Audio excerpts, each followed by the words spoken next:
You ever think about quitting? It's the combat of life hammering the snot out of you. Well, stand by, dig in deep, and get ready to get fired up with us. Welcome to the Team Never Quit podcast, the #1 podcast that inspires you to fight on. I'm your host, David Rutherford, here with Mr. Never Quit himself, Marcus Luttrell. Our mission is to help you embrace the suck of life, to teach you the values of working your ass off, and to interview the most hard-charging people on planet Earth. We know life is hard. It's time for you to suck it up, Buttercup, and let us teach you to persevere in every environment imaginable by sharing real-world lessons learned by those who never quit. That's right. It's time, Marcus, for us to help them defeat the negative insurgency in their lives. You fire me up. Are you ready? I'm ready. Let's roll. Let's roll.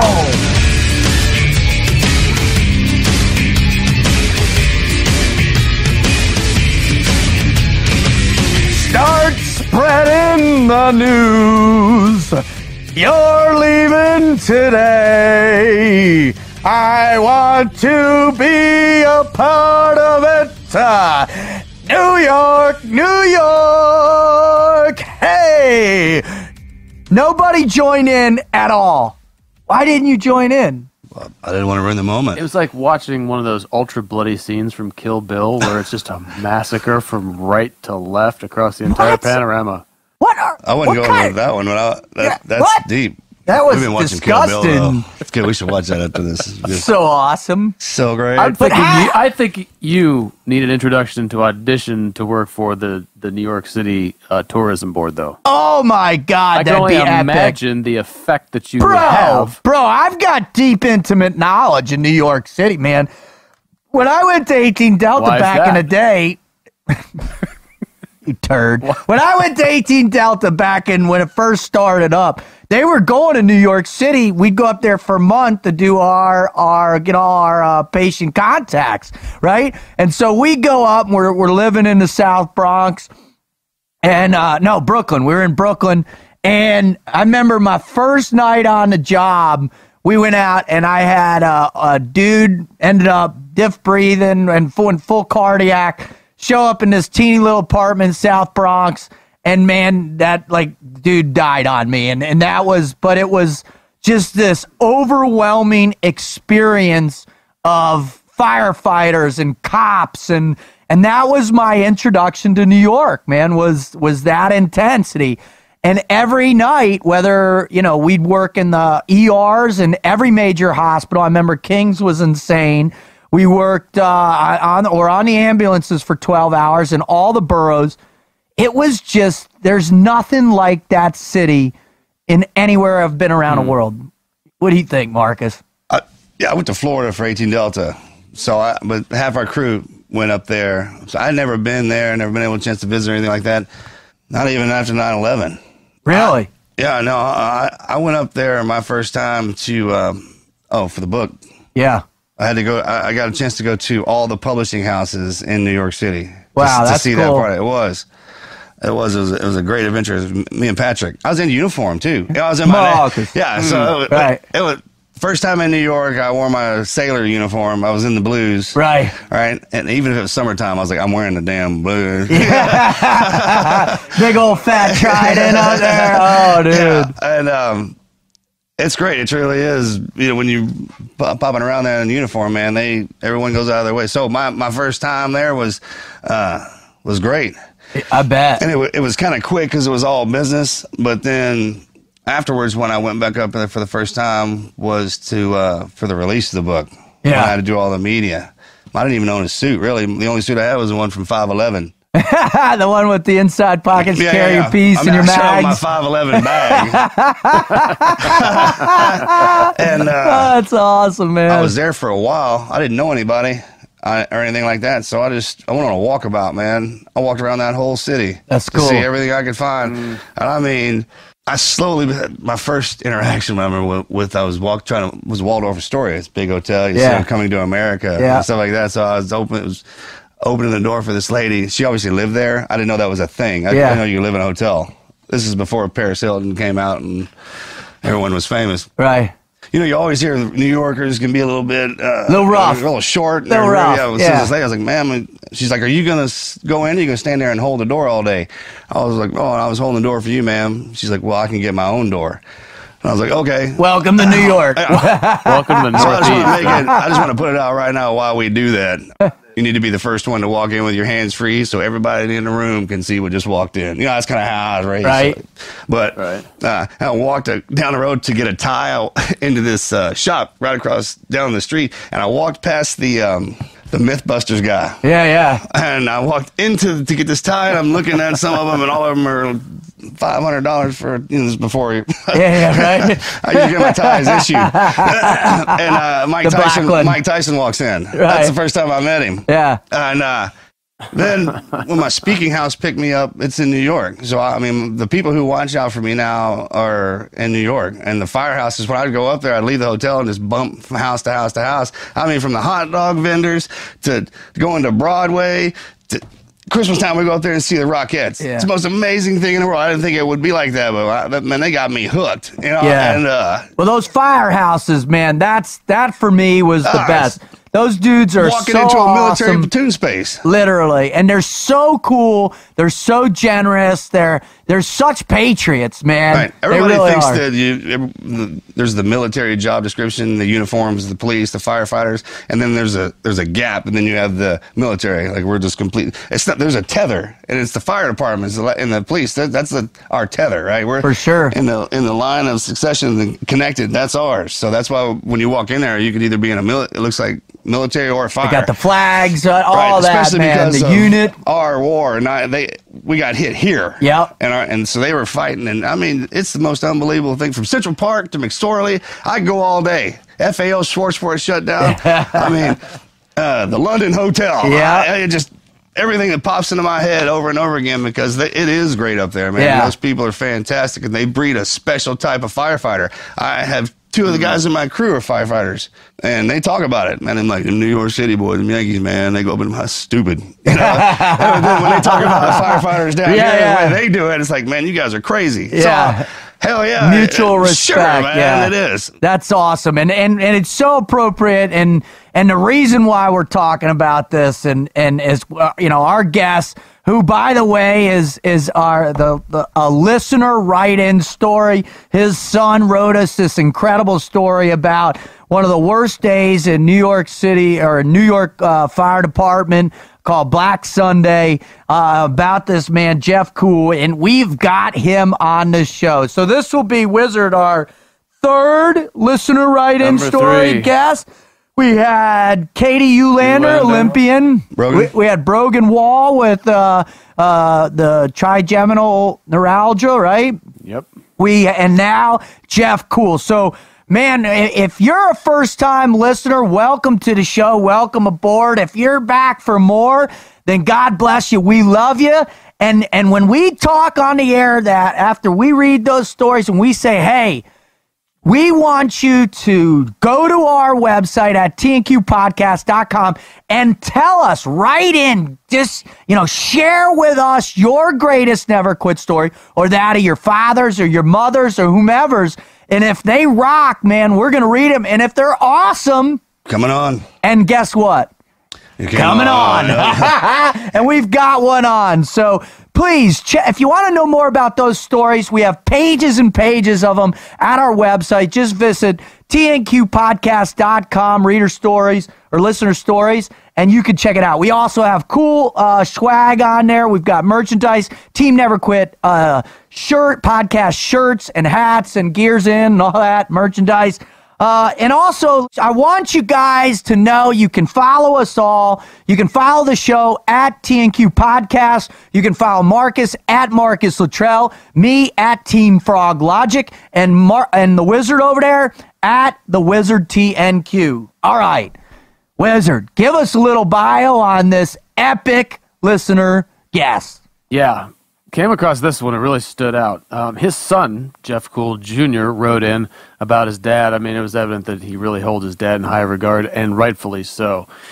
16 years as a professional firefighter for the New York Fire Department, working with Bronx Rescue 3 and Ladder 9.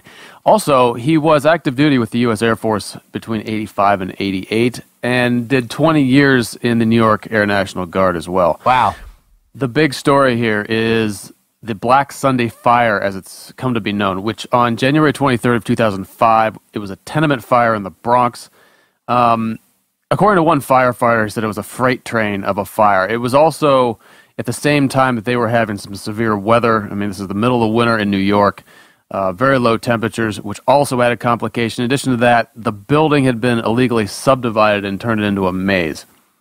The Black Sunday fire was actually the worst fire in New York Fire Department history since 9/11, or the deadliest day. Wow. What we can say about this, and we're going to let him tell the story because obviously I think it's going to be far more interesting. Several firefighters died in this. There were some serious injuries. Jeff himself was severely injured, had to recover from that, pulled through it with a close friend of his and fellow firefighter, DiBernardo. So we're going to let him tell the story, but since he probably won't bring this up, I'm just going to brag on him here a little bit. I mean, he was awarded the Emily Trevor Mary B. Warren Medal in 2005 from the FDNY. Firehouse magazine gave him the Hero Award of 2004. He's received 2 unit citations when he was with Ladder 19. He's received a lot of awards. This is a pretty riveting story. I think everyone is going to obviously be excited by that, but also the lessons learned in his recovery. The reason why he went on to help found the Joey DiBernardo Memorial Foundation as well. Very excited to have him on with us. Yeah. Dude, what do you say, Marcus? Wizard? Yeah, all right, here we go. Start spreading the news.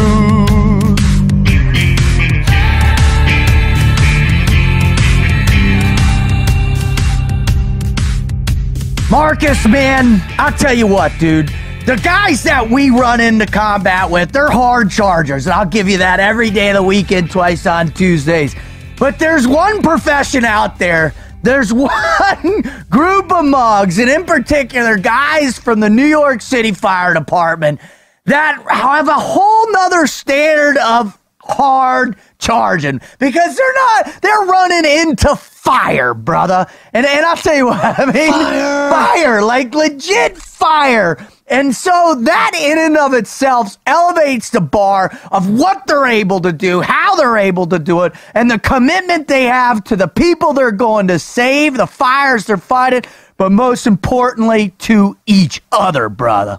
My favorite picture I posted was drawn after 9/11. I saw I've seen it on a coin as well. It's when the towers are burning and coming down, the firefighters handing the flag over to the soldier.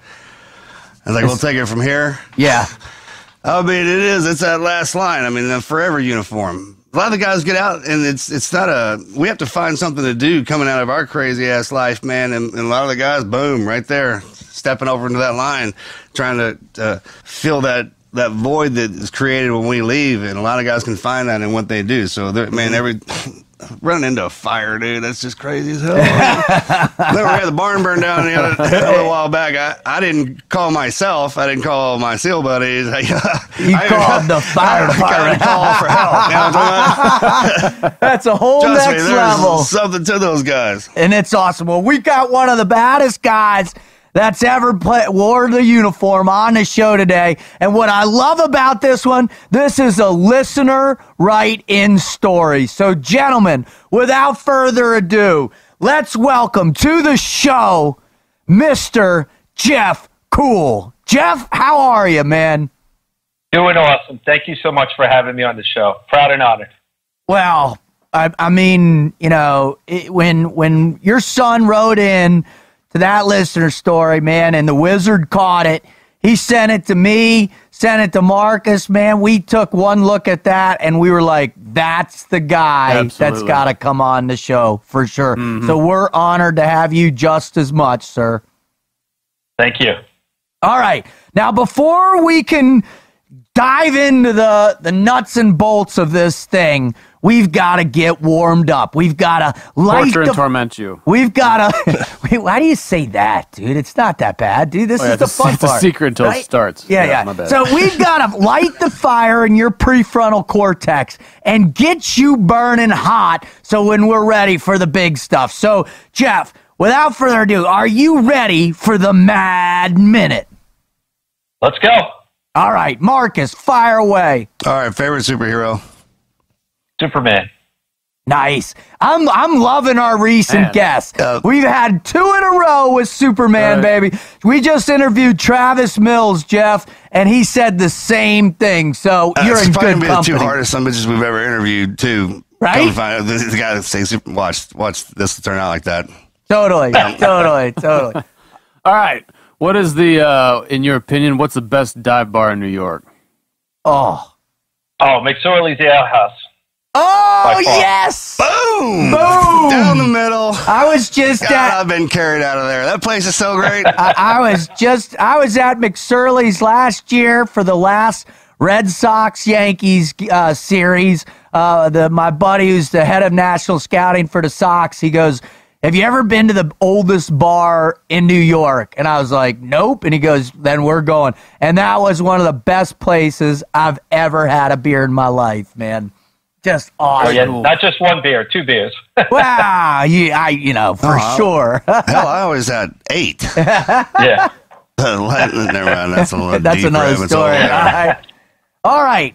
If you could tell us your top thing that you got in your bucket list, what is that one thing?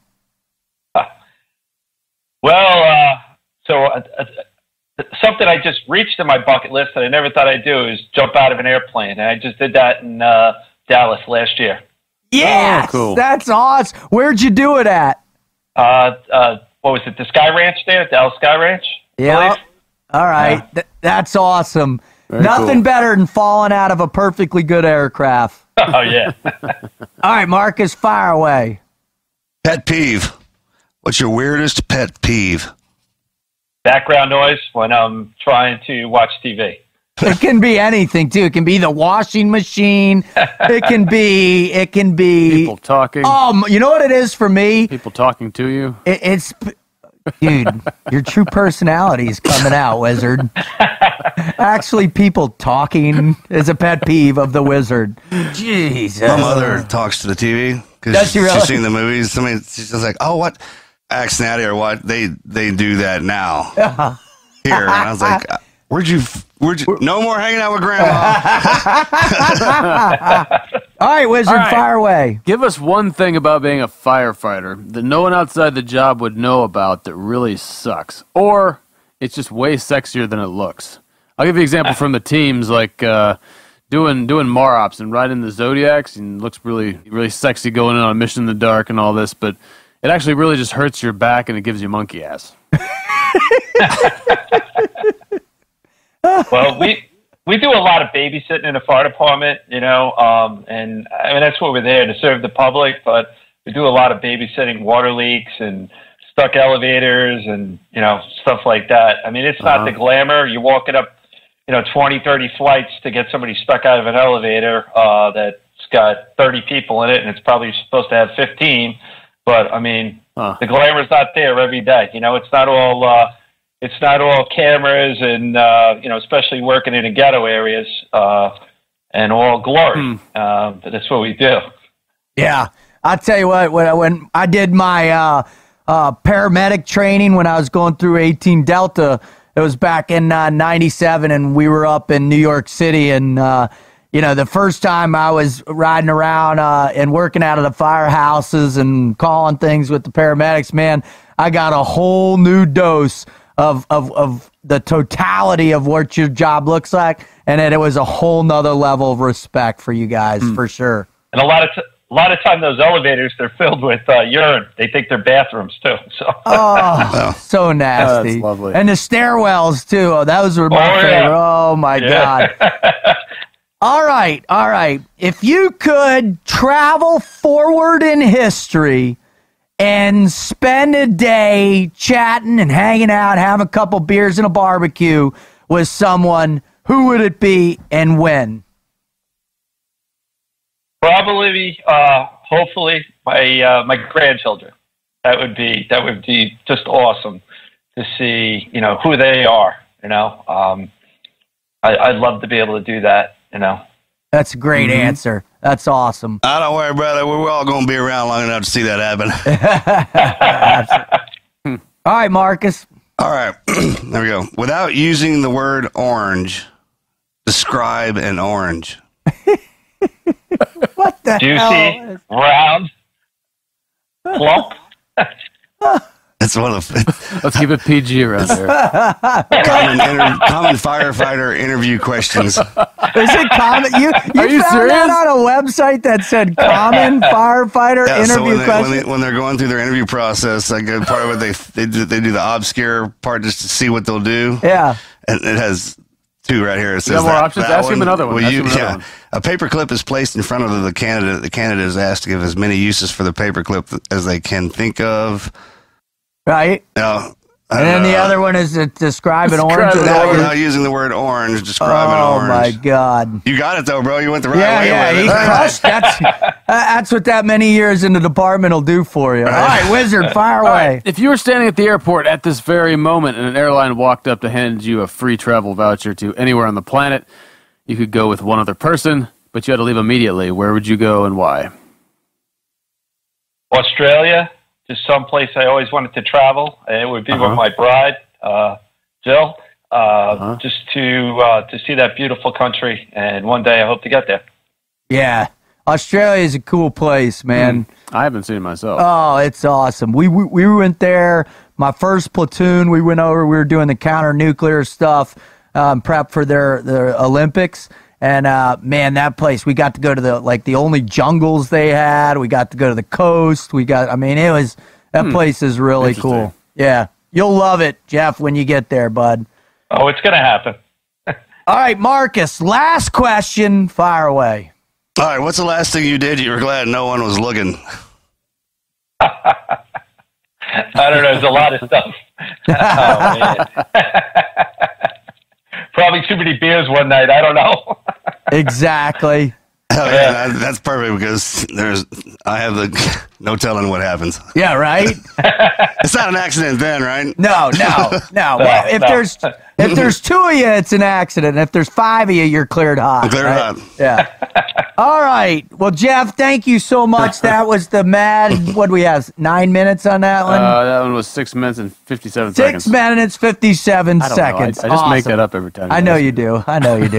But the reason why people come to this show is not for our funny questions and clever banter, although we like to believe it is.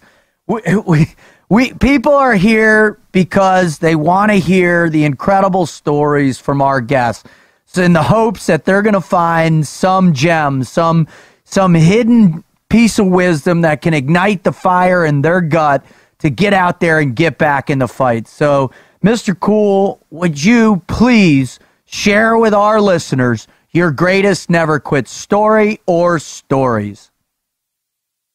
Well, my story actually involves a couple of men. We'll get it back up to January 23rd, 2005.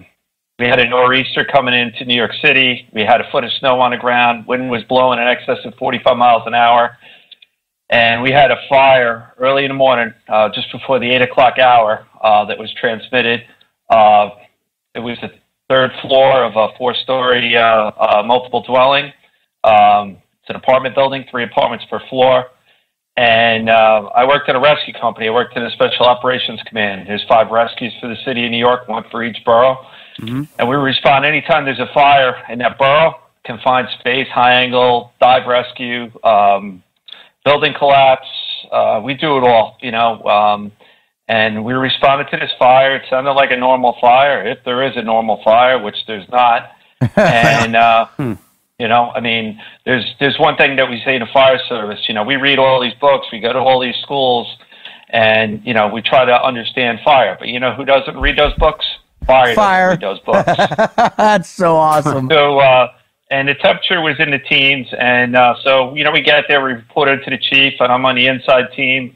We split up in teams. I'm in the inside team with Joseph DiBernardo and my captain, Chris King. and the chief wants the roof team to the roof, and he wants us to the top floor. Fire's on the 3rd floor. It looked like this type of fire we would have been done with in about a half hour. But there was circumstances that we didn't see in front of us. So the line is stretched, and in the building, we pass them, we go up the stair. I don't even have my face piece on yet. Pass and go up. There's a ladder company on the top floor already, which is 27 truck. We're the gentleman rescue. We're not pushing in over top this company. And they're doing a search up there. We're assisting in the search. Moderate smoke condition. Moderate to medium smoke condition, no fire. They end up losing water on the 3rd floor, on the fire floor, and the line had to be backed down off the top floor. So there's a report of a person missing on the top floor, and we continue to press on without the protection of a hand line, trying to locate this person or persons, and we're not really locating anything. There was a frozen hydrant out front. They lost the pressure. We're up there without a line.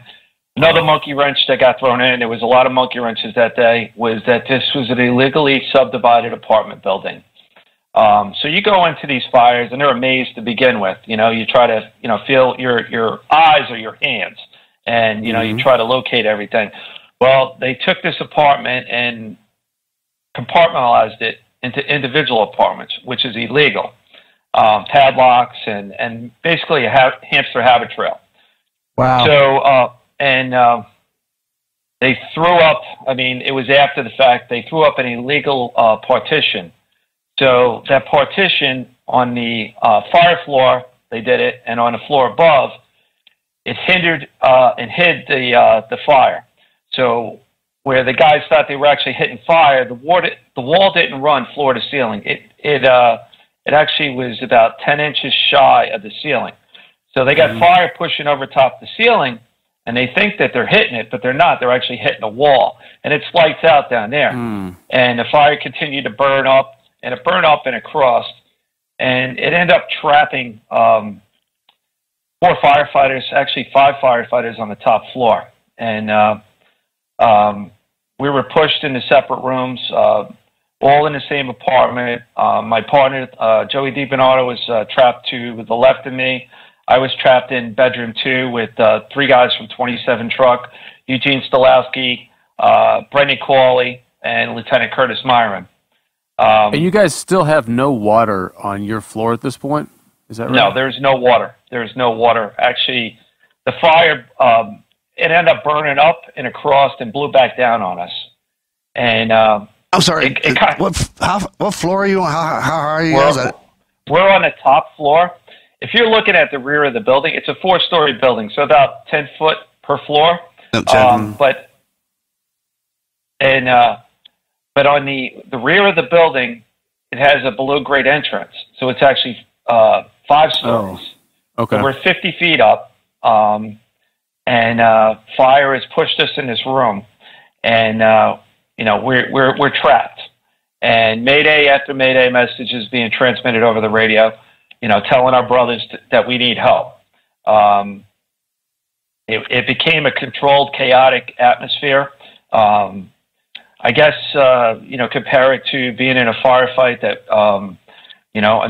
we had fire at our tail, and, you control that, your breathing, your reaction time and everything, but it is chaos still. And 3 guys got that were trapped in there with me. The fire started filling up in the room, and it was time to go. Guys were from above were trying to lower a rope to us, but unfortunately time was running out, and fire makes you do crazy things. You look back to the World Trade Center, and people question, how did they jump from that building, and why would they jump? Burning is not an option for people. It makes you do crazy things. And anyway, they're calling for a rope. Time is running out. Fire's filling up the room. And these 3 guys, one was a probie, Brendan Cawley. This is his first fire. And his brother Michael was killed on 9/11. And This was first fire? His first fire.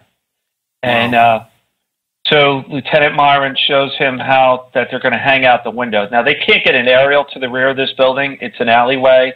There's no way to get back there to us. Our longest portable ladder is 35 feet. It's not going to reach us. The only option is that rope coming off the roof. And they're setting up that evolution. I mean, the brothers are trying diligently to get us. But unfortunately, time is running out. So Lieutenant Myron, what is the timeline? What is the timeline? I'm sorry to interrupt, but what is the timeline on this? How long have you been in this room? How fast is the fire moving to give people an idea of the... From time that we got up on the fire floor to the time that we were actually egressing the building, I would say less than 8 minutes. I'd have to look back on the transcripts, but I live it pretty well in my mind, unfortunately, because it kind of stands still there. And so Lieutenant Myron actually hangs out the window. He hangs by his fingertips and drops 50 feet to the ground below. Jesus. Unfortunately, Lieutenant Myron was killed in a line of duty that day. Wow. So next up is firefighter Cawley, the Proby, and he goes out the window, and Gene Stolowski, my good friend, is there talking to him, and he's telling him he's got to go, and next thing you know, he's down to the ground. There's a firefighter that's standing in the back of the building. Actually, he's a lieutenant, and he's radioing in, that we got guys jumping from the back of the building. And next thing up is Gene Stolowski. Next person up is Gene Stolowski, and he goes out the window, and I'm on a window air conditioning unit now. 5 stories up, portable window air conditioning unit. Fire's blowing out over my head. And I see Gene to my right, and I don't remember each of these guys vividly in my eyes falling, but he goes out that window, and he hangs upside down. His mask got hooked on the child guard gate, and he's hanging upside down. And a couple seconds later, it lets go, and down to the ground he goes. Now it's my turn, and I'm on this window air conditioning unit, and Joey DiBernardo's trapped to my left in a separate room, same apartment. I'm on this air conditioning unit, and I'm praying. I said, "Dear Lord, please don't let me die here. I want to see my wife and kids."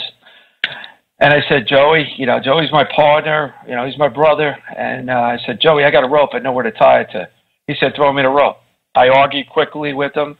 He said, "Jeff, you got a wife and kids. You go first." So quickly, I threw one end of the rope to him. He wrapped it around his arm. It's an unsanctioned method. Stood on one end of it. I wrapped it around myself in a belay fashion. Squeezed tightly to the rope, like I've trained hundreds of times to do. It kind of rolled off the air conditioning unit. Speculation as to what happened next, but I believe I pendulumed. I came back into the window right under Joey. I smacked into the wall. I got the wind knocked out of me. My hands opened up, and down to the ground I went. I shaved about 10 to 15 feet off my fall, and I fell about 35 miles an hour into concrete. There was a foot of snow that day, but the wind was blowing, and there was no snow in the back, and there was a lot of garbage. Joey uses the same rope, clips onto a child guard gate, gets down about 12 to 15 feet, loses control of the rope, and down to the ground he goes. Now, all these guys fell at an additional 10 feet more than I did. I landed at the top of the landing. So an inch more, I would have been another 10 feet down. Now, there was another firefighter up there that was a friend of mine, firefighter John Ballou. He was the chauffeur of a 27 truck. He jumped from one of the windows up there. I'm still not too sure which window he went out, but he was killed that day also. Wow. 4 of us, we all had catastrophic injuries, and I'm not downplaying one injuries over the others, but, 2 of our brothers were killed that day, and nothing's going to bring them back. By the grace of God, I survived those injuries, and I just consider myself a lucky man. I'll go through my injuries real quick because I know we're pressed for time, I could tell you guys this story all day long, is that when I hit the ground, I basically broke both my shoulders in multiple places. I broke L2 to L5 in my back, my cranium in 2 places. Wow. I shattered my pelvis in multiple places, broke all my ribs. But when I shattered my pelvis, I severed my femoral arteries. I had abdominal compartment syndrome, a flail chest. Oh wow! Good work. I mean, good. Yeah. I was Wow. bleeding. I was bleeding out like a stuck pig. Fortunately for myself and the other brothers back there, that one of our firefighters in Squad 41 was a former paramedic with FDNY, and he started the triage right away back there.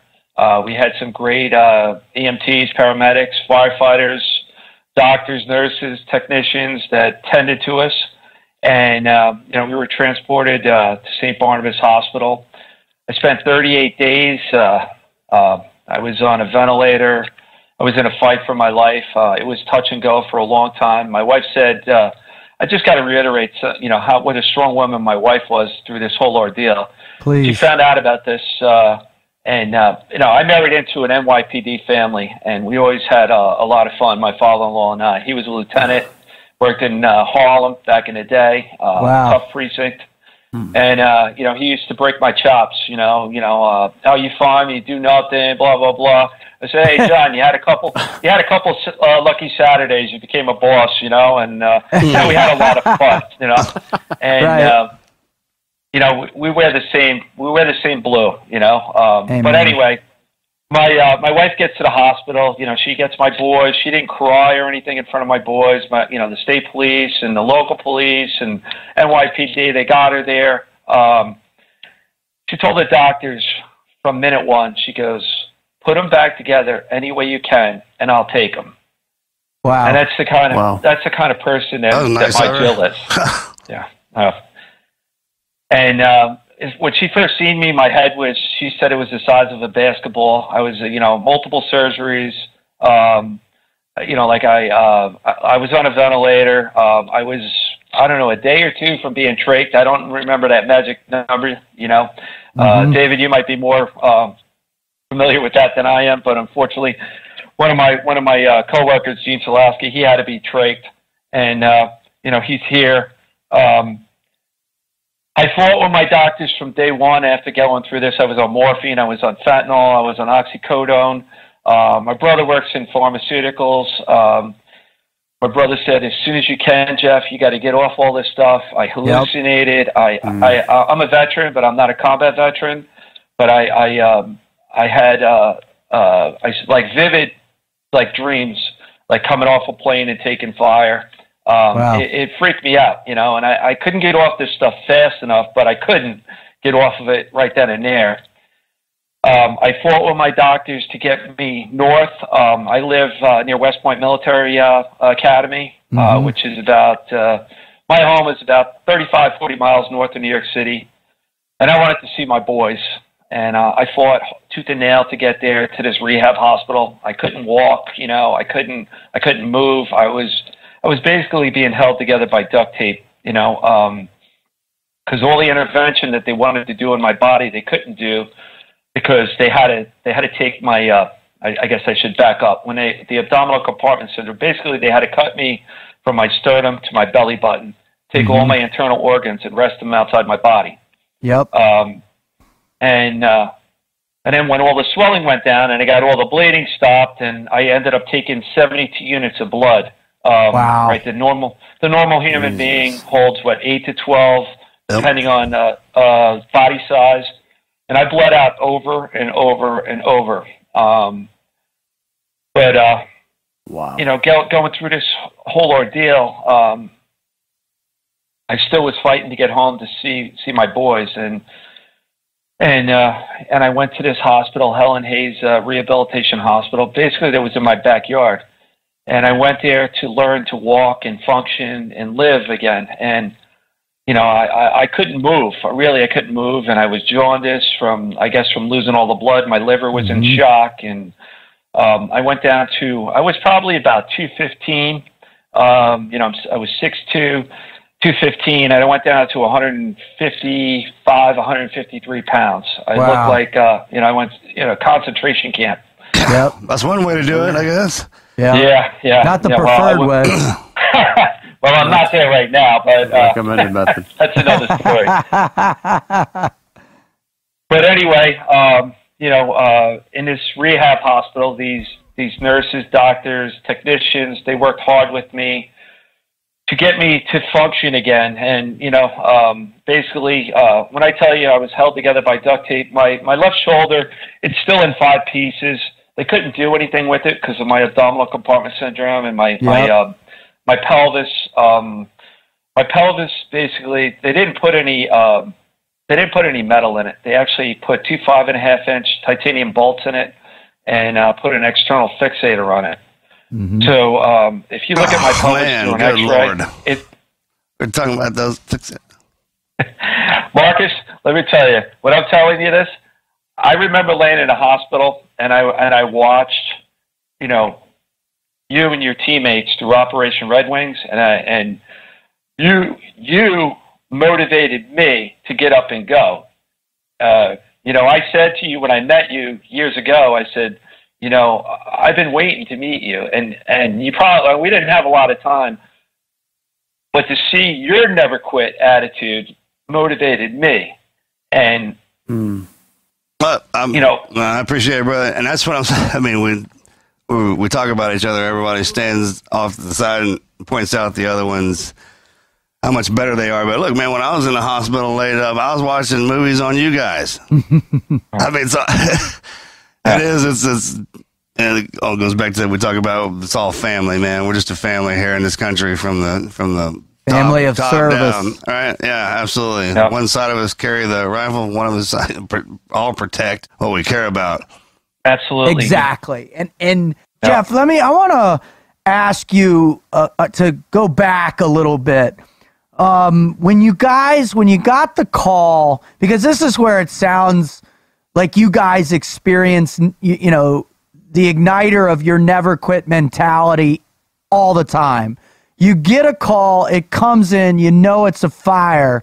What goes on in that truck, in your mind, in the mind of your company? What are you guys thinking about as you're driving to a fire? Well, anytime, me personally, and I think a lot of the brothers, when they hear this, when, the New York City Fire Department, we use a 10 code. We're like one of the only departments that still use it. And we hear 1075, that means a working fire. And there's an adrenaline rush when you get that, or, you hear there's a job. That's what we call it. It's a job. And that's what we go to work for. It's kind of weird for a civilian, but I think you guys understand that. I mean, that's what you're trained to do. It's, you want to be in that, and you're doing that size up, you're listening to the radio, what kind of building, and, where's the fire? It's on the 3rd floor. All right, is it in the front or is it in the rear? Do you hear any screaming going on, or is it controlled? Is it calm? I mean, that's, what a good fire officer does, when he's giving a size up. He's controlled. It's not screaming. And, so to me, it was like a normal fire, I mean, backing up. I mean, we were sitting in the kitchen. We had a run right before this. And, right. We're sitting in the kitchen and we're drinking coffee and around the Firehouse kitchen table. And you know what we do? We break each other's balls and we solve the world's problems. I mean, some of the best problem solvers in the world are right there in the fire department kitchen, Yeah, and, absolutely. Yeah. And so, I mean, I didn't really, I do talks across the country and with this fire, and I do it to spread the message that it can happen to you, because I never thought it was bulletproof, and I never thought I was Superman, even though he was my favorite hero. Guys do die, and that's fact, and guys do get hurt. But this looked like a run-of-the-mill fire, but unfortunately, there's not a run-of-the-mill fire. And, there was a loss of water pressure, there was frozen hydrants, there was an illegally subdivided apartment building, and stuff went to shit real quick. And, that's factual. And, when I go out and talk and I say, it can't happen to me, that's sarcasm, because it can and it will happen and it continues to happen. Absolutely. I mean, Murphy is always present in any situation where it's life and death. Murphy seems to always rear his ugly head there and changes the dynamics of the action instantaneously. Like a pop quiz. Like a pop quiz, right? Yeah. On your skill set. All right, the next question I have for you, and this is the one where it really becomes, that primal sense of survival, that if I don't do this, I'm dead either way. And that's when you were in the room and the fire started penetrating the room and you had no other choice, but you had to get out and ultimately had to jump. Can you just talk the listeners through making a decision like that? Okay, well, I just got to back up a little bit because I didn't jump. I mean, unfortunately, 3 firefighters had to jump. Actually, 4 firefighters had to jump. But Joey and I, we had the rope, which we all should have had. And, that is a tool that actually is implemented back into the New York City Fire Department, being reactive. I mean, they took them away in 1999 for whatever reason. And then they spent $16.5 million to put a system in place. And now fire departments across North America are starting to carry these things. So, I mean, they've seen, like, if our fire left something positive on the fire service, which it did, it was those ropes. But, when I had to go, I mean, that was a tool that I trained with over and over. And, I work with some of the best guys in the business. I worked in a rescue company. I worked in a busy truck company before that. And, in the words of my partner, Joey DiBernardo, is that, are you on the job or are you into the job? Because everybody says, hey, I'm on the job. But are you into the job? So you got to train like your life depends on it. So I trained that way, and, I knew I had to go. I wasn't afraid. It's kind of like jumping out of an airplane. You say a quick prayer, and you go, and you have faith in your equipment. Unfortunately, our equipment was kind of like married together because it was something I had to buy for my fail safe.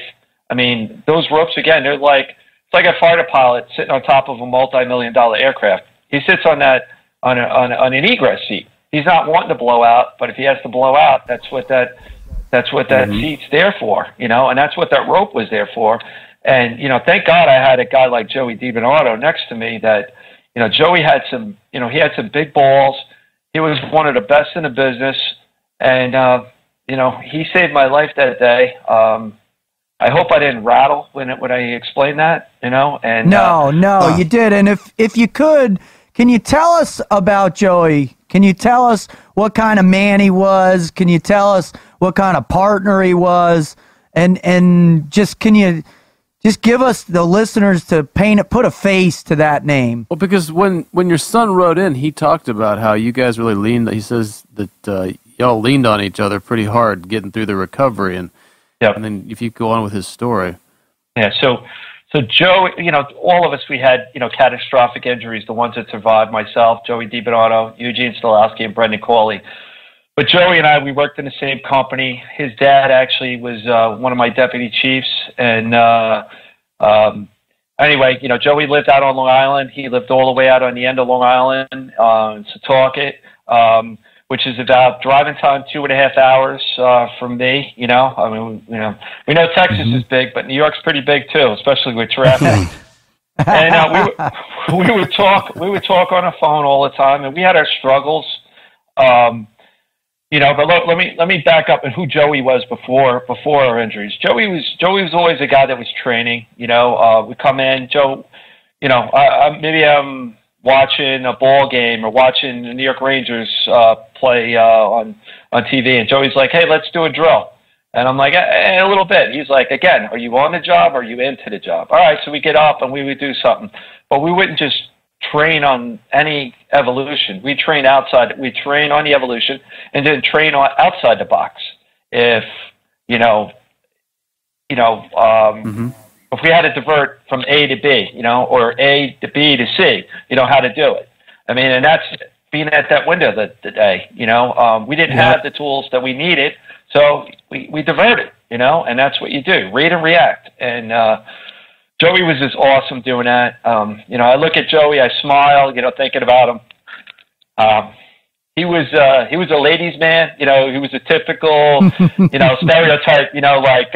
Hey, Joey DiBernardo. Hey, how you doing? How you doing? I'm like, how you doing, brother? Joey D. Yeah, Joey D from Rescue 3. Joey D, I love you, brother. That's he was. Yeah. It's so Joey anchored me that day, and Joey's he's in my heart and soul every day. And we would talk, and we would struggle, through our injuries, learning how to walk again. Joey broke all the bones in his feet, and he was in a lot of pain. We were both in a lot of pain. We were all in a lot of pain. But Joey had a hard time, and I had a hard time. And I reached out to the mental health world, and I'm not afraid to say it. I said, hey, listen, I need help, man. I was a miserable son of a bitch, and I was nasty to my family, my kids, my wife. I was bitter that my career was over, and I found somebody I could talk to. The funny thing is, I'm a huge conservative, and the guy that I spoke to, I went through a lot of people before I found one. He's a diehard liberal, and let me tell you what, this guy, he helped me so much. His name's, we'll just say Dr. Steve, and he helped me so much to see, something that I was missing and deal with life. And and the good Lord, the good Lord came into my life and he helped me, and, I had faith, and I tried, with Joey to do this. And I said, Joey, we're not going to be in Rescue 3 anymore, but we could still leave a mark on the fire service. There's plenty to offer and plenty to do. I was blessed to have a family, and 2 boys, and the support. And not that Joey didn't have his mom and dad and his sister, but Joey had a lot of pain. And unfortunately, Joey, he both psychologically and physically, he had to take medicine. And he went into a drug-induced coma. On the night of, I guess, November 21st, 2011. And he was found the morning of November 22nd, 2011. And we're sorry for your loss, Jeff. Yeah, sorry, but that's all right. I appreciate it. I really do. We've all lost a bunch of friends in the same capacity, and too many, huh? That way too many. And that pain is something that, unless you've been through it, unless you know that brother that was there for you in all the times and would have gone and would save lives and save your life and save the lives of your brothers around you. And when you lose them, man, that's the hardest there is in the world. So we're sorry. Well, I appreciate that.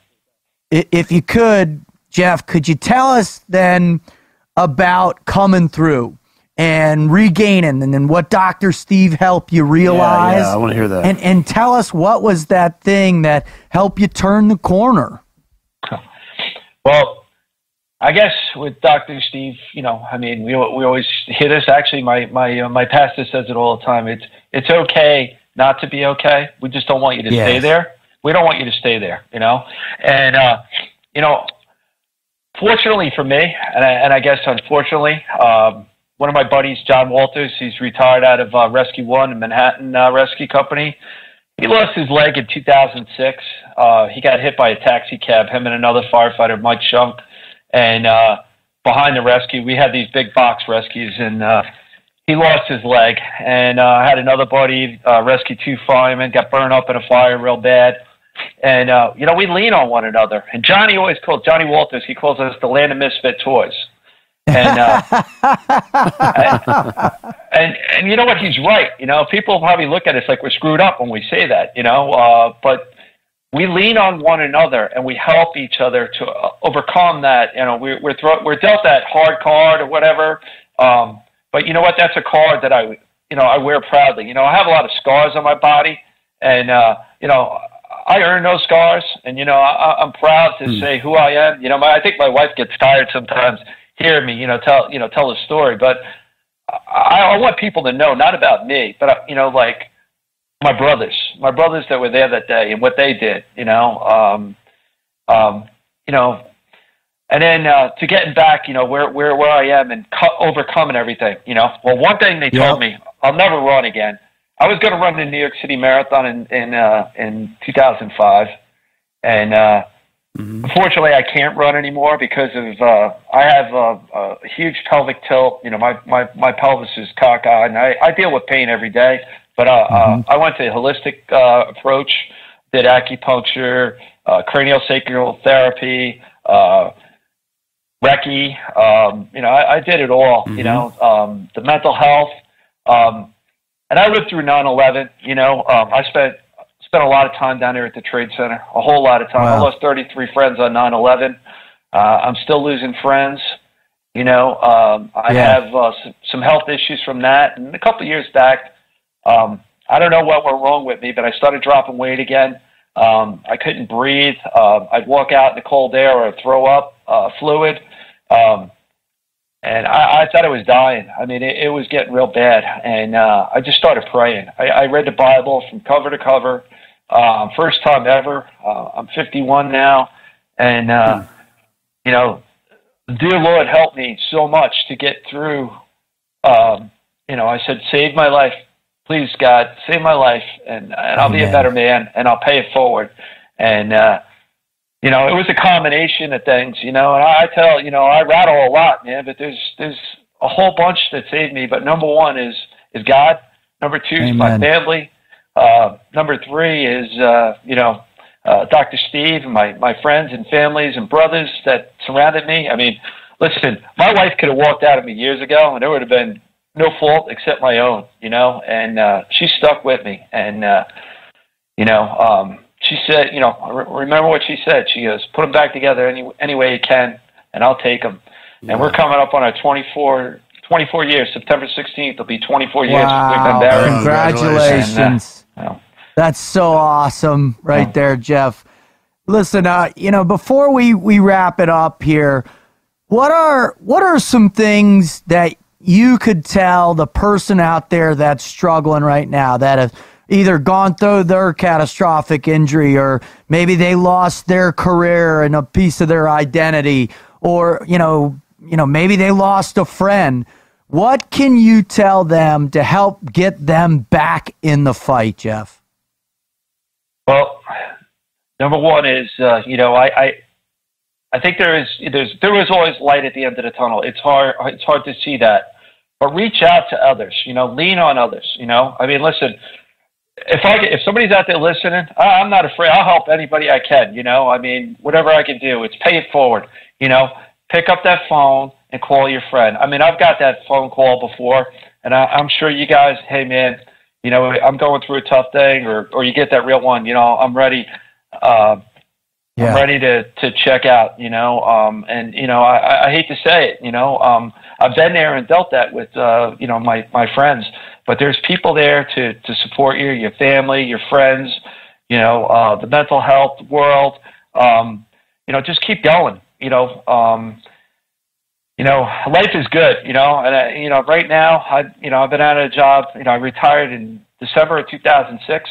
I'm looking to grow old, like I want to see my grandkids, I mean, absolutely, I'm looking to see what I could do with, every day I'm looking, what can I do to, I'm not a fireman anymore. I say I'm a broken fireman. I'm still a brother, but I'm not in the fire service anymore. I'm on the outside looking in, but there's stuff that you can do, and, again, people can reach out to me. I'm out there in, Facebook. You look for Jeff Cool, or, I know we want to talk about the Joey D Foundation. Yeah, and, if you could. Just pay it right forward, I mean, one of my buddies and one of your former teammates, Ryan Parrott, he taught me so much. And Ryan and I only been friends for a couple of years, but he taught me so much about paying it forward, and that's who I am. I just want to pay it forward, I can't fight fires anymore, but I can help people. So stuff I do now, I mean, I speak on behalf of New York Blood Center, and I tell people the importance of giving blood. I've met 12 of my 72 donors. Wow. Every race, color, and creed was represented out of those 12 donors, and it's just awesome. I jumped out of an airplane last year, September, I believe it was, with the Bird's Eye View Project, Nice. which is extreme sports to raise awareness, to raise money for our veterans and first responders. We raised like $400,000, which Wow. is just awesome. I mean, I fell, like I said, like 40 feet, but I jumped 14,000 feet, so I overcame that. There you go. And then last but not least, I mean, Joey DiBernardo. Joey D, he's my brother. He's my brother forever. I actually had that inked on my arm. He lives in my heart and soul. I mean, and we started a foundation. Actually, his dad is the chairman of the board. It's called the Joey D Foundation. You can go to joeydfoundation.org and check us out. And we provide grants to fire departments across North America that can't afford the bailout ropes, bailout systems. We not only provide the systems, but we fund the training that goes with them, because just having one's not going to save your life. You're going to need the training that goes with them. And we're not just taking care of the good old U.S. here. We're taking care of firefighters across North America. We run training seminars every year, staying into the job. We bring the best in the business.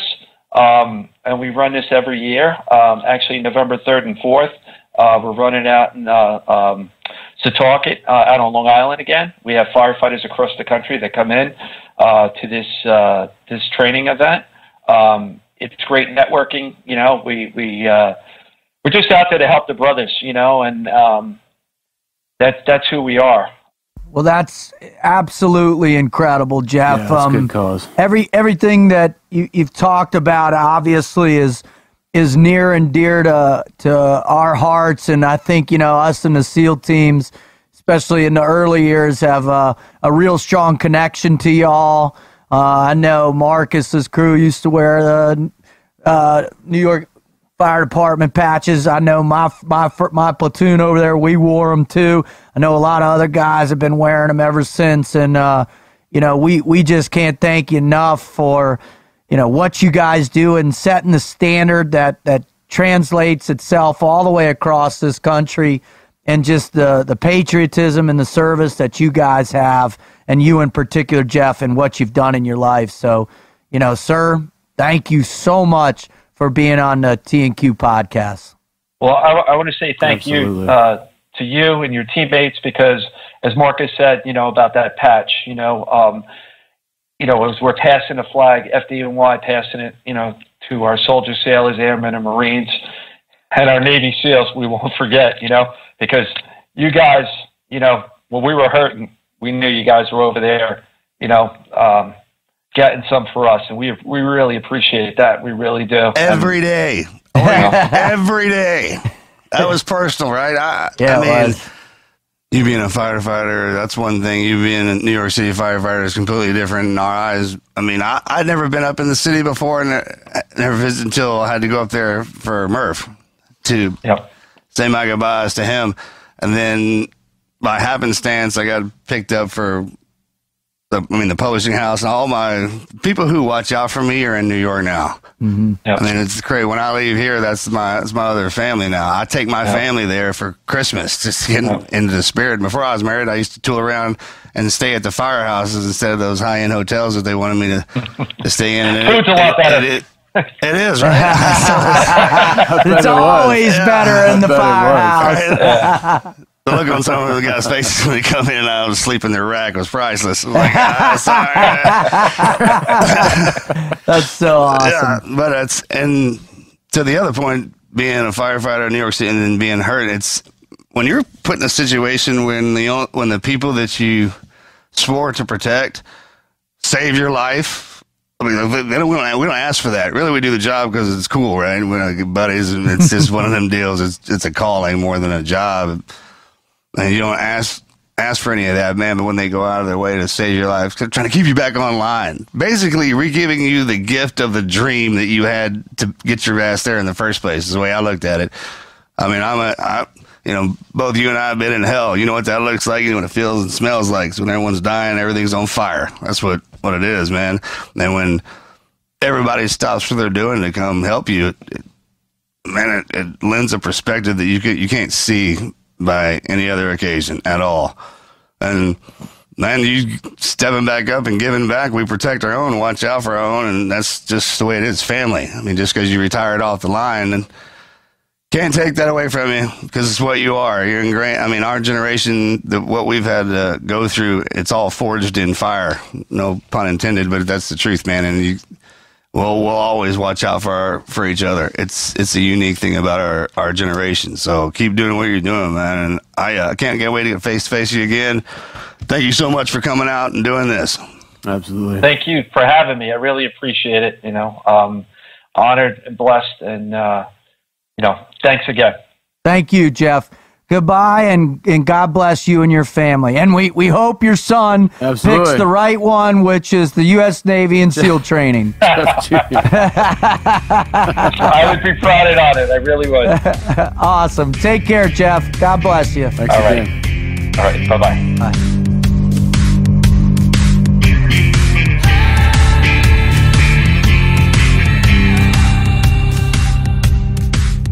I mean, my God, Marcus, one, you know, running into that fire alone, and then two, making that choice.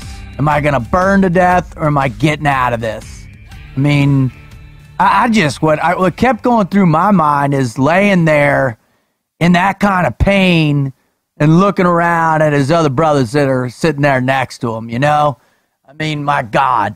When you're in there in a situation that just everything's falling apart and you got your boys with you, even if everybody's busted up, there's still the part about not living doesn't register yet because there's nothing we can't get through. Right. And even when the moments come in, but once those guys start going away and you're ultimately left by yourself, if you grow up like we do in that team environment, man, it's just tough. It's the situations that are presenting themselves that. I don't know if you can get just prepared for that. I don't think you can either. You know what I mean? It's just, it's.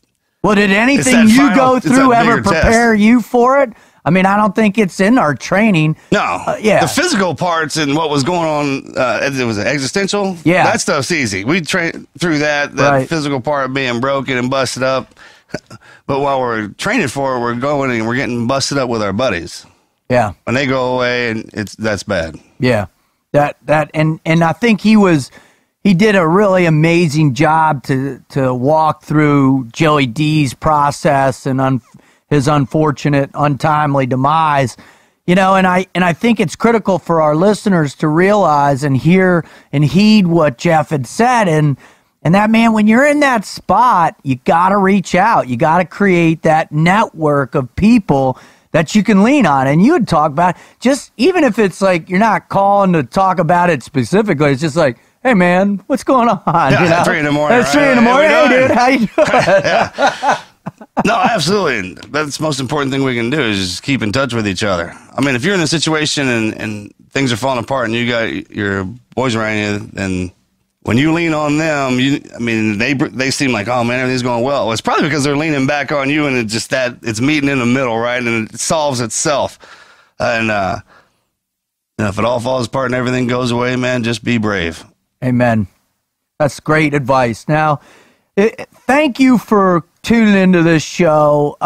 If this is your first time listening, thank you so much. What a pleasure. If you're coming back for more, once again, you have heard something incredible. And also what makes this show so amazing in my mind is that this was a listener write-in show. I mean, we talk about it all the time, right, Marcus? We talk about it when you write in and contribute to our page where you can tell your greatest never quit story. And if it's a doozy, we're going to read it. And if it's great, they're coming on, just like Jeff did now. And how about the fact that his boy wrote that in, right? Amazing story. That ranks just right up there with every other one we've had. Right. Now we just need to catch your fame up with your story, bro. Exactly. You know what I mean? Well, and that's what I love about this team, what we're creating, this community, this never quit community. And Wizard, we talk about it all the time, and the fact that, man, I mean, it just goes to show that doesn't matter where you're from or what you're involved in, everybody's got the potential to experience that never quit moment that can help other people. Yeah, I mean, we're all linked in our humanity, so everything on top of that just turns out to be details and color, and it makes the story a little more interesting. But down deep, we have the same currents, the same lessons, and the same stories, kind of time and time again, which just serves to reinforce the lessons, that we have come out every week. So that's a perfect way to say that. I mean, if somebody who's their world catches on, their house catches on fire, and they're going through this never quit moment, and they come out, and then here comes the crew to put the fire out, who just, from the never quit story that guy created, he just created another one for them. And so, and then when those guys go to the hospital, it's life's all full of them. Yeah, it's linked, right? Yeah, it totally is. And hopefully what I love most about great never quit stories, and I think what really resonates with our listeners and our continued growth, and that's why we're seeing the success we're seeing, is because, from a never quit story, legends are born, right? Great stories ignite legends. And the next person who in their moment can, just like he did with you, Marcus, in that moment, he said, as he was going through his recovery, he was thinking about you and all of our teammates. And I mean, that was powerful, and that's the way it worked. And that's why we're doing it. So let's read another one of those great listener write-ins. Let's do it. All right. This is from Robert. Marcus, Rut, Wizard, I want to drop you guys a line to share my story. First off, I'm just a normal guy. I'm not a hero or a soldier or an athlete. However, I have had the privilege of keeping company with some really amazing men and women, and to have had some truly awesome adventures. If I die tomorrow, I have had one hell of a life. For that, I am forever thankful. My never quit story starts the day I was born with a club foot. There were immediate expectations that I would never be normal, nor have the same opportunities as other people. I was also born into a very troubled relationship, and when I was just 8 months old, my father shot my mother to death in a motel room in South Florida. As a result, he spent several years in prison, and I was adopted into another family up north. After several procedures and years of leg braces, I was able to walk normally, but I was coddled as a kid. My well-meaning mom protected me from the perceived dangers of team sports and physical activity. I grew up somewhat a mama's boy and was the fat kid throughout my childhood. As I reached my teenage years, I started lifting weights and got in better shape, though I always found running and cardio work difficult. I grew up craving adventure and wishing to help people. In 1994, I began a career in law enforcement and have completed several police academies. Running continued to prove very challenging. I was generally the last man on any run. Still, I found success. I got married to a wonderful woman. I thought I had life figured out. I didn't realize what was going on outside of myself, and how my selfish desires and my hubris were affecting the people around me. What I hadn't really come to terms with was that I had been battling depression my entire life, and my depression was in control. I was suicidal throughout my adolescent and teenage years, and off and on through my 20s. Also, I was making decisions I would question for years. I was professionally restless and bounced around from agency to agency, never staying at any one place for more than 4 years. This afforded me great opportunities for adventure and training, but in the end, I built a house of cards for myself, and one day someone pulled a card out. After 4 years as a federal air marshal post 9/11, I worked the best job I ever had with a very large and professional metropolitan police department in southern Nevada. Then, as many cops do, I divorced my wife of 6 years over what we deemed irreconcilable differences, but in fact was my own selfish desires. My ever-present depression darkened. Ultimately, I decided to leave the best job I'd ever had for what I thought was greener grass in a much smaller department in the Lake Tahoe area of Northern California. I bought a house, met a girl with 2 wonderful kids, got married again, and was working hard in a profession I love. However, this Northern California department wanted a Northern California cop, but what they had hired a Wild West Southern Nevada cop, and they didn't like me. On the last day of my probationary period, they let me go. While I was not fired for cause, they actually never told me exactly why they let me go, other than that I wasn't what they were looking for. Once you've been fired from law enforcement agency, it's very difficult to find another job as a cop. Being a cop was my identity. My depression really went out of control as I lost the identity that I'd come to know and embrace for 15 years. I looked to a job as a contractor in Iraq doing security work. Missing my family, my friends, and my role as a cop, I felt like my life couldn't get any worse. Then after 3 months in Baghdad, my wife left me. I found myself more alone than I could have ever imagined, and not all in my right mind to be doing what I was doing in a place like Baghdad. I resigned and went to rebuilding my life. Once I got my feet back on the ground in the U.S., addressing my depression becoming my priority, I began treatment and began to really understanding my relationship with depression. After years of soul searching, finally I'm learning to shut up and listen to the people around me. Eventually I got back into contract work. Then I met some really great guys in Las Vegas and helped them open a shooting range on the Las Vegas Strip. Marcus got to meet some of them last year. Having worked several jobs in the private sector and having had some opportunities to make pretty good money, I found I was best suited for public service work. Eventually I got behind another badge, this time as a probation officer. The pay isn't great and it's often pretty thankless, but I'm helping people and that's what it's about. My girlfriend and I recently got engaged. The 3rd time's the charm, right? We have a great relationship together. I also have a relationship with my depression. It's no longer a struggle. I know what it is. I know what it's not. Life is all about perspective.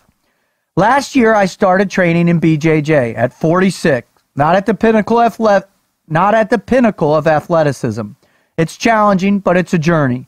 Some days I leave work, and I just don't feel like going. That's when I know I have to go. Then I put on the Team Never Quit podcast and listen to some amazing folks remind me why I don't quit, and I go to BJJ and get my ass kicked by 20-year-olds and love it. I've had success and failures. I've had many adventures and challenges. There's an ebb and flow in all things. Through that, I live my life like I run. Running sucks. I'm not good at it. But just as I put one foot in front of the other, breathe, repeat, and don't quit, I've learned a lot from listening to this podcast. Most recently, and very important, I come to understand that there is no end. There is no golden ring. There is just the next step, the next breath, the next challenge or adventure, and how I approach each is entirely up to me. Thanks for reading. Thanks for serving this great nation, and thanks for sharing all these amazing, inspiring stories. Your work motivates me. Onward and upward, Rob. Well, Rob, as a man who's faced depression myself for a long time, bravo Zulu on you. Man, there's nothing worse than trying to fight that faceless beast in your mind, but with a little bit of focus and some great help from outside people, we can all get the best of that insurgency. Well, I'll tell you what, man, I am so thankful for this show. This was amazing. I love the fact that our listeners feel so motivated to write in, Marcus, and share their incredible story with us. So this show, I want to thank all of you the most. Without y'all, we wouldn't be where we are. Without y'all, we wouldn't be spreading this message of never quit across the world. So thank you so much. I want to thank God. I want to thank my family and friends. And I want to thank Jeff Cool for your focus and your struggle and your commitment to helping others. But most importantly, you know, again, man, it's our listeners. And thank you, gents, for helping me do this. Absolutely. Rob, brother, thanks for writing in, man. I think it's important, the more that we do this and you see the diversity of everybody across the globe writing in, that everybody has a problem kind of deal. Yeah. And that's how we talk about it. Yep. I can get it out there. Send it in here, and we'll talk about it. I love it. And Jeff, man, brother, you have an amazing tale. Thank you so much for doing what you do, and your boy and I look forward to meeting you guys again. I want to send my thanks out to New York City. Yes. You know what I'm talking about? Yes. The fire department, the police department, man, I just want to send Port it out Authority. to New York City. Yes. Because you guys, y'all are something, man. I do. I fall in love with you guys every time I go up there because I see something new. And I try to go to the same spot every time because, you know, from the country, I get real used to things. But it's always an adventure when I get up there, man. And thank you guys so much for everything you do for just being the backbone city of this country, just taking us through. You know, you're the ones that are always taking the hits, so to speak, and kind of lead by example. It's just been a damn honor to get up there and be able to be a part of it. So thank y'all for everything you do. And thank you for Spider-Man. I'm out. Out.